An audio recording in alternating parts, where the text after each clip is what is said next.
Namaste devotees. Lord Vishnu's sixth avatar is Lord Parashuram. Today it is Parashuram Jayanti, and on this auspicious day of arrival of Lord Vishnu on this earth, let's chant a very powerful Parashurama mantra. This mantra is named as Parashuram Gayatri mantra. This mantra, when heard with devotion for complete 108 times every day, gives protection from negative energies, fulfills all wishes, removes sorrows and problems created by enemies. Before listening to the mantra, if you are new to the channel, subscribe the channel, press the nearby bell icon and select all option. ॐ ब्रह्मक्षत्राय विद्महे क्षत्रियान्ताय धीमहि तन्नो रामः प्रचोदयात्। ॐ ब्रह्मक्षत्राय विद्महे क्षत्रियान्ताय धीमहि तन्नो रामः प्रचोदयात्। ॐ ब्रह्मक्षत्राय विद्महे क्षत्रियान्ताय धीमहि तन्नो रामः प्रचोदयात्। ॐ ब्रह्मक्षत्राय विद्महे क्षत्रियान्ताय धीमहि तन्नो रामः प्रचोदयात्। ॐ ब्रह्मक्षत्राय विद्महे क्षत्रियान्ताय धीमहि तन्नो रामः प्रचोदयात्। ॐ ब्रह्मक्षत्राय विद्महे क्षत्रियान्ताय धीमहि तन्नो रामः प्रचोदयात्। ॐ ब्रह्मक्षत्राय विद्महे क्षत्रियान्ताय धीमहि तन्नो रामः प्रचोदयात्। ॐ ब्रह्मक्षत्राय विद्महे क्षत्रियान्ताय धीमहि तन्नो रामः प्रचोदयात्। ॐ ब्रह्मक्षत्राय विद्महे क्षत्रियान्ताय धीमहि तन्नो रामः प्रचोदयात्। ॐ ब्रह्मक्षत्राय विद्महे क्षत्रियान्ताय धीमहि तन्नो रामः प्रचोदयात्। ॐ ब्रह्मक्षत्राय विद्महे क्षत्रियान्ताय धीमहि तन्नो रामः प्रचोदयात्। ॐ ब्रह्मक्षत्राय विद्महे क्षत्रियान्ताय धीमहि तन्नो रामः प्रचोदयात्। ॐ ब्रह्मक्षत्राय विद्महे क्षत्रियान्ताय धीमहि तन्नो रामः प्रचोदयात्। ॐ ब्रह्मक्षत्राय विद्महे क्षत्रियान्ताय धीमहि तन्नो रामः प्रचोदयात्। ॐ ब्रह्मक्षत्राय विद्महे क्षत्रियान्ताय धीमहि तन्नो रामः प्रचोदयात्। ॐ ब्रह्मक्षत्राय विद्महे क्षत्रियान्ताय धीमहि तन्नो रामः प्रचोदयात्। ॐ ब्रह्मक्षत्राय विद्महे क्षत्रियान्ताय धीमहि तन्नो रामः प्रचोदयात्। ॐ ब्रह्मक्षत्राय विद्महे क्षत्रियान्ताय धीमहि तन्नो रामः प्रचोदयात्। ॐ ब्रह्मक्षत्राय विद्महे क्षत्रियान्ताय धीमहि तन्नो रामः प्रचोदयात्। ॐ ब्रह्मक्षत्राय विद्महे क्षत्रियान्ताय धीमहि तन्नो रामः प्रचोदयात्। ॐ ब्रह्मक्षत्राय विद्महे क्षत्रियान्ताय धीमहि तन्नो रामः प्रचोदयात्। ॐ ब्रह्मक्षत्राय विद्महे क्षत्रियान्ताय धीमहि तन्नो रामः प्रचोदयात्। ॐ ब्रह्मक्षत्राय विद्महे क्षत्रियान्ताय धीमहि तन्नो रामः प्रचोदयात्। ॐ ब्रह्मक्षत्राय विद्महे क्षत्रियान्ताय धीमहि तन्नो रामः प्रचोदयात्। ॐ ब्रह्मक्षत्राय विद्महे क्षत्रियान्ताय धीमहि तन्नो रामः प्रचोदयात्। ॐ ब्रह्मक्षत्राय विद्महे क्षत्रियान्ताय धीमहि तन्नो रामः प्रचोदयात्। ॐ ब्रह्मक्षत्राय विद्महे क्षत्रियान्ताय धीमहि तन्नो रामः प्रचोदयात्। ॐ ब्रह्मक्षत्राय विद्महे क्षत्रियान्ताय धीमहि तन्नो रामः प्रचोदयात्। ॐ ब्रह्मक्षत्राय विद्महे क्षत्रियान्ताय धीमहि तन्नो रामः प्रचोदयात्। ॐ ब्रह्मक्षत्राय विद्महे क्षत्रियान्ताय धीमहि तन्नो रामः प्रचोदयात्। ॐ ब्रह्मक्षत्राय विद्महे क्षत्रियान्ताय धीमहि तन्नो रामः प्रचोदयात्। ॐ ब्रह्मक्षत्राय विद्महे क्षत्रियान्ताय धीमहि तन्नो रामः प्रचोदयात्।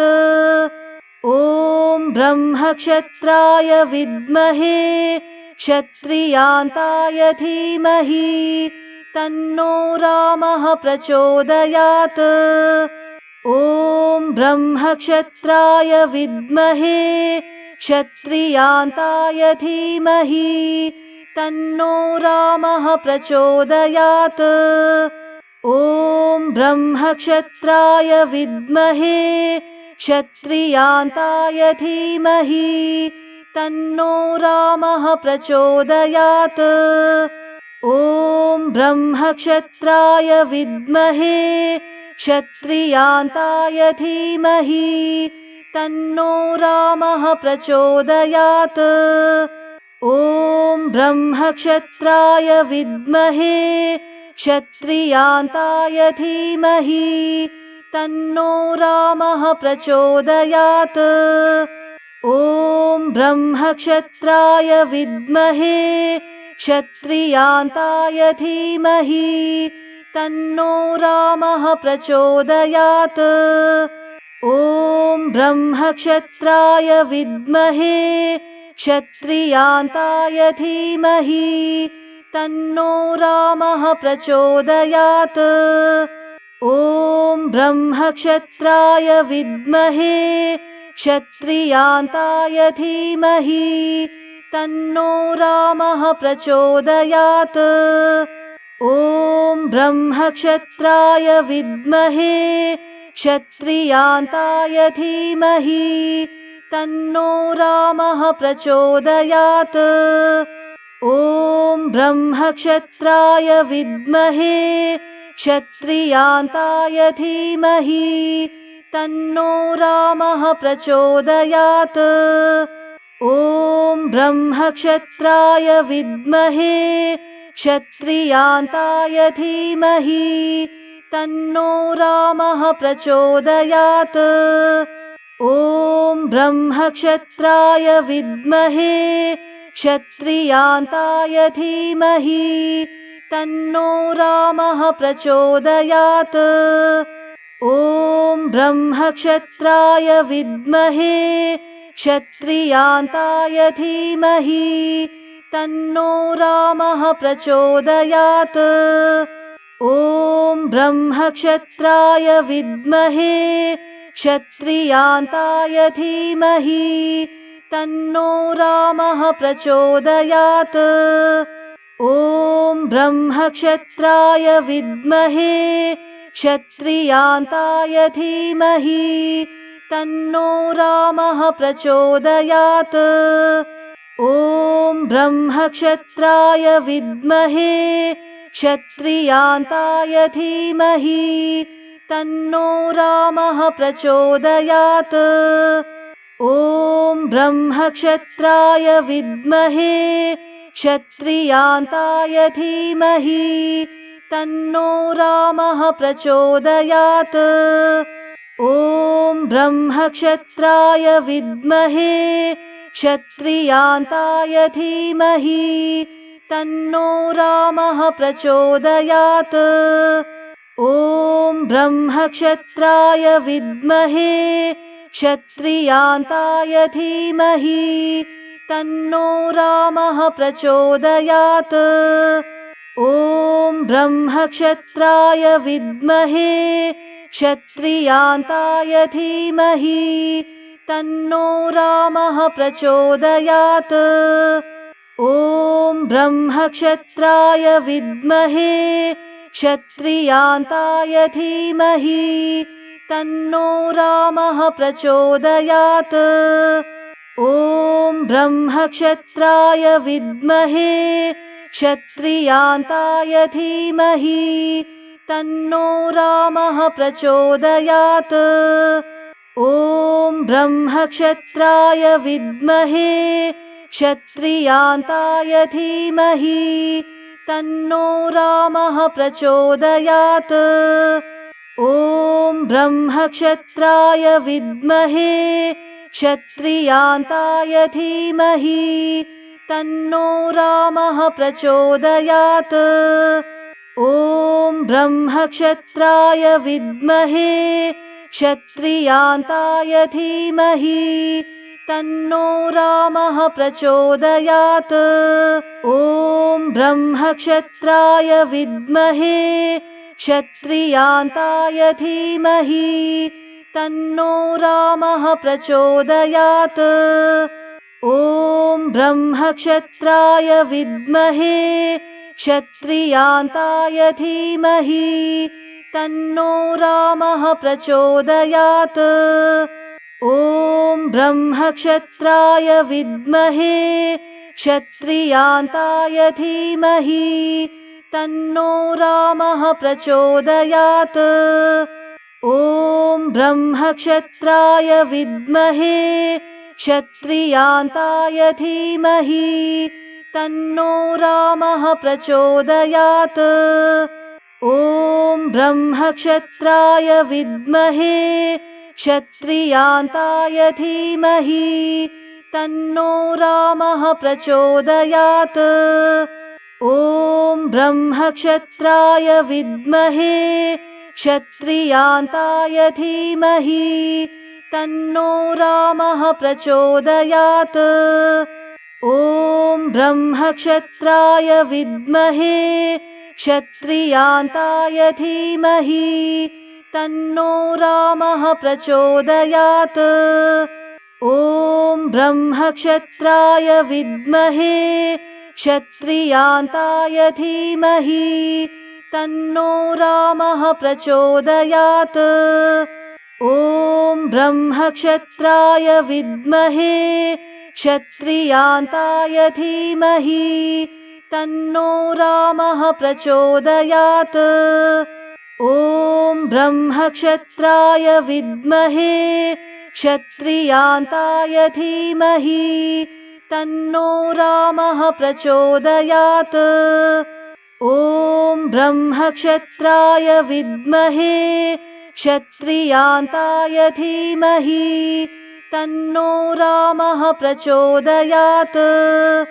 ॐ ब्रह्मक्षत्राय विद्महे क्षत्रियान्ताय धीमहि तन्नो रामः प्रचोदयात्। ॐ ब्रह्मक्षत्राय विद्महे क्षत्रियान्ताय धीमहि तन्नो रामः प्रचोदयात्। ॐ ब्रह्मक्षत्राय विद्महे क्षत्रियान्ताय धीमहि तन्नो रामः प्रचोदयात्। ॐ ब्रह्मक्षत्राय विद्महे क्षत्रियान्ताय धीमहि तन्नो रामः प्रचोदयात्। ॐ ब्रह्मक्षत्राय विद्महे क्षत्रियान्ताय धीमहि तन्नो रामः प्रचोदयात्। ॐ ब्रह्मक्षत्राय विद्महे क्षत्रियान्ताय धीमहि तन्नो रामः प्रचोदयात्। ॐ ब्रह्मक्षत्राय विद्महे क्षत्रियान्ताय धीमहि तन्नो रामः प्रचोदयात्। ॐ ब्रह्मक्षत्राय विद्महे क्षत्रियान्ताय धीमहि तन्नो रामः प्रचोदयात्। ॐ ब्रह्मक्षत्राय विद्महे क्षत्रियान्ताय धीमहि तन्नो रामः प्रचोदयात्। ॐ ब्रह्मक्षत्राय विद्महे क्षत्रियान्ताय धीमहि तन्नो रामः प्रचोदयात्। ॐ ब्रह्मक्षत्राय विद्महे क्षत्रियान्ताय धीमहि तन्नो रामः प्रचोदयात्। ॐ ब्रह्मक्षत्राय विद्महे क्षत्रियान्ताय धीमहि तन्नो रामः प्रचोदयात्। ॐ ब्रह्मक्षत्राय विद्महे क्षत्रियान्ताय धीमहि तन्नो रामः प्रचोदयात्। ॐ ब्रह्मक्षत्राय विद्महे क्षत्रियान्ताय धीमहि तन्नो रामः प्रचोदयात्। ॐ ब्रह्मक्षत्राय विद्महे क्षत्रियान्ताय धीमहि तन्नो रामः प्रचोदयात्। ॐ ब्रह्मक्षत्राय विद्महे क्षत्रियान्ताय धीमहि तन्नो रामः प्रचोदयात्। ॐ ब्रह्मक्षत्राय विद्महे क्षत्रियान्ताय धीमहि तन्नो रामः प्रचोदयात्। ॐ ब्रह्मक्षत्राय विद्महे क्षत्रियान्ताय धीमहि तन्नो रामः प्रचोदयात्। ॐ ब्रह्मक्षत्राय विद्महे क्षत्रियान्ताय धीमहि तन्नो रामः प्रचोदयात्। ॐ ब्रह्मक्षत्राय विद्महे क्षत्रियान्ताय धीमहि तन्नो रामः प्रचोदयात्। ॐ ब्रह्मक्षत्राय विद्महे क्षत्रियान्ताय धीमहि तन्नो रामः प्रचोदयात्। ॐ ब्रह्मक्षत्राय विद्महे क्षत्रियान्ताय धीमहि तन्नो रामः प्रचोदयात्। ॐ ब्रह्मक्षत्राय विद्महे क्षत्रियान्ताय धीमहि तन्नो रामः प्रचोदयात्। ॐ ब्रह्मक्षत्राय विद्महे क्षत्रियान्ताय धीमहि तन्नो रामः प्रचोदयात्। ॐ ब्रह्मक्षत्राय विद्महे क्षत्रियान्ताय धीमहि तन्नो रामः प्रचोदयात्। ॐ ब्रह्मक्षत्राय विद्महे क्षत्रियान्ताय धीमहि तन्नो रामः प्रचोदयात्। ॐ ब्रह्मक्षत्राय विद्महे क्षत्रियान्ताय धीमहि तन्नो रामः प्रचोदयात्। ॐ ब्रह्मक्षत्राय विद्महे क्षत्रियान्ताय धीमहि तन्नो रामः प्रचोदयात्। ॐ ब्रह्मक्षत्राय विद्महे क्षत्रियान्ताय धीमहि तन्नो रामः प्रचोदयात्।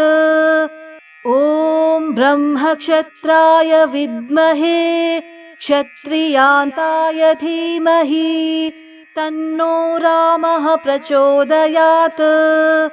ॐ ब्रह्मक्षत्राय विद्महे क्षत्रियान्ताय धीमहि तन्नो रामः प्रचोदयात्।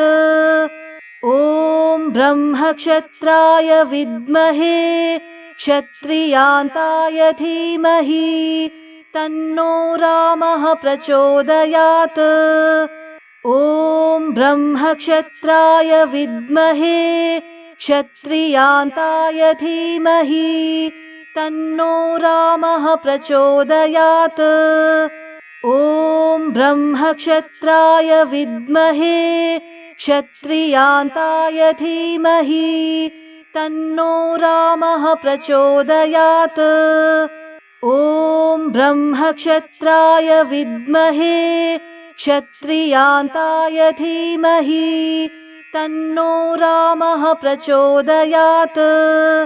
ॐ ब्रह्मक्षत्राय विद्महे क्षत्रियान्ताय धीमहि तन्नो रामः प्रचोदयात्।